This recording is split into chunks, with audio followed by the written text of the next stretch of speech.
français, on dit « j'ai réussi ». En anglais, on dit « I got it ». Mais bibliquement, on dit « afin que tous voient, comprennent et reconnaissent que c'est la main du Seigneur qui a fait cela ».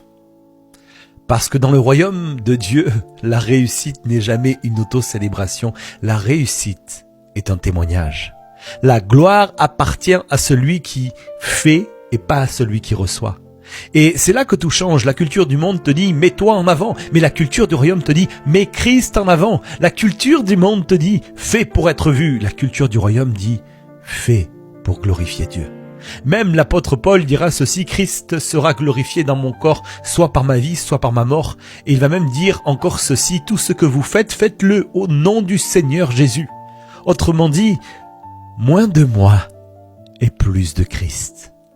Tout ce que le monde applaudit est éphémère, mais ce qui glorifie Christ est éternel.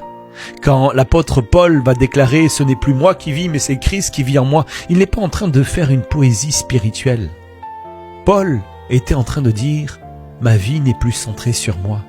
Ma réussite n'est plus mon objectif. Mon nom n'est plus ma priorité. Mais ma priorité, c'est que l'on voit Christ et pas moi. »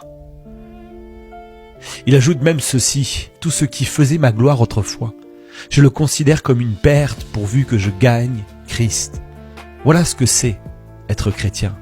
Nous portons son nom chrétien, petit Christ, parce que nous sommes appelés à refléter Jésus dans nos actions, dans nos paroles, dans nos choix, dans notre manière de vivre. Dieu veut que ta vie devienne un témoignage vivant qui proclame Jésus-Christ. Pas toi. Alors ne cherche pas la gloire des hommes, mais cherche la présence de Dieu. Ne cherche pas l'applaudissement, mais cherche la direction du ciel. Ne cherche pas l'image, mais cherche l'obéissance. Ne cherche pas le mérite, cherche la grâce. Car lorsque Dieu fait, tu ne peux pas l'expliquer, tu ne peux pas le copier, tu ne peux pas le voler, tu peux seulement l'adorer. Parce que tout ce que Dieu fait pointe vers lui.